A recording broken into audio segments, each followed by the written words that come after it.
पश्चिम बंगाल में अगले साल होने वाले चुनाव से पहले राज्य भर की सियासत में गर्माहट तेज हो गई है।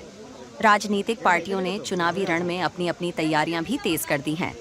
इसी बीच केंद्रीय गृह मंत्री अमित शाह अपने 3 दिवसीय बंगाल दौरे के आखिरी दिन यानी आज कोलकाता में भाजपा के नेताओं और कार्यकर्ताओं के साथ एक अहम और बड़ी बैठक कर रहे हैं।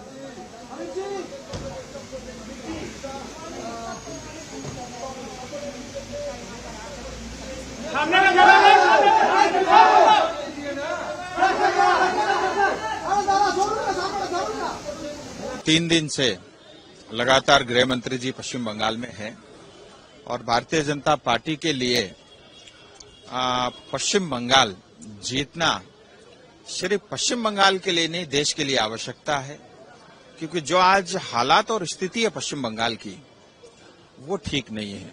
और मुझे लगता है कल गृह मंत्री जी ने प्रेस में जो भी बातें कही वो जाकर के सही निशाने पे लगी है।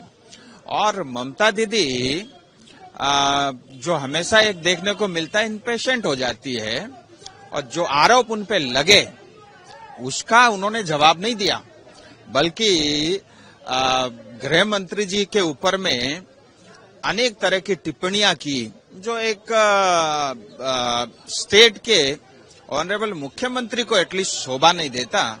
लेकिन भारतीय जनता पार्टी के संस्कार ममता दीदी या टीएमसी वाले नहीं है और ममता दीदी को उसका जवाब जिस तरह से उन्होंने गृह मंत्री जी की आलोचना की या भारत सरकार की आलोचना की और दीदी को इसका जवाब जो है जनता इस बार 2026 के चुनाव में देगी। और मैं तो ये कहूंगा 2026 की शुरुआत है और इस बार वास्तव में हैप्पी न्यू ईयर पश्चिम बंगाल के लिए होगा। पहली बात तो ये है कि गृह मंत्री जब बंगाल पे आए हैं तब संगठनात्मक जो शक्ति है वो भी वृद्धि पाया है और उसके साथ साथ बंगाल की जो आम आदमी है उन लोगों का मनोबल में भी दृढ़ता आए है। और इस बार की जो चुनाव है ये चुनाव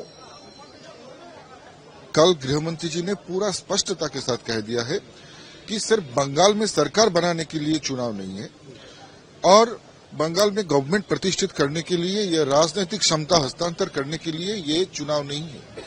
ये चुनाव जो है देश के लिए बहुत महत्वपूर्ण है, क्योंकि जिस तरह से बंगाल से पिछले 15 वर्ष में इन्फिल्ट्रेशन हुए हैं और उसके साथ साथ जिस तरह से डेमोग्राफी चेंज होने का काम हुआ है, ये सिर्फ बंगाल के लिए सिक्योरिटी थ्रेट नहीं बल्कि पूरे देश के लिए ये सिक्योरिटी थ्रेट बढ़ता जा रहा है। एक तरफ 450 किलोमीटर जो है बांग्लादेश और भारत की जो सीमा है वो बंगाल में अभी तक जो है अनफेंस्ड है। ममता बनर्जी को अभी तक गृह मंत्री जी ने लगभग 16 से 17 बार पत्र प्रेरण किया। होम सेक्रेटरी ने चीफ सेक्रेटरी के साथ कई बार बैठक किया, लेकिन उसके बावजूद भी वो जो 450 जो किलोमीटर लैंड है वो अभी तक ना तो एक्वायर किया गया ना सेंट्रल गवर्नमेंट को दिया गया। इसका स्पष्टता यहाँ पर दिखाई दे रहे है कि किस कारण से ये लैंड एक्वायर नहीं किया जाते हैं, इसमें किसका आखिर स्वार्थ है और क्या स्वार्थ हो सकता है। कहीं जाकर इन्फिल्ट्रेशन का व्यवस्था करने के लिए ही ये प्रयास नहीं तो ये सभी कारण मिलाकर एक जो है पूरा देश का जो सिक्योरिटी व्यवस्था है वो थ्रेट में है। तो इस बार का चुनाव सिर्फ बंगाल जीतने का चुनाव नहीं है, पूरा देश को सुरक्षित रखने का चुनाव है। पूरा देश का डेमोग्राफी चेंज ना हो उसके लिए ये चुनाव है और उसके साथ साथ देश की सिक्योरिटी थ्रेट कम करने, इंटरनल सिक्योरिटी थ्रेट को कम करने के लिए ये चुनाव है।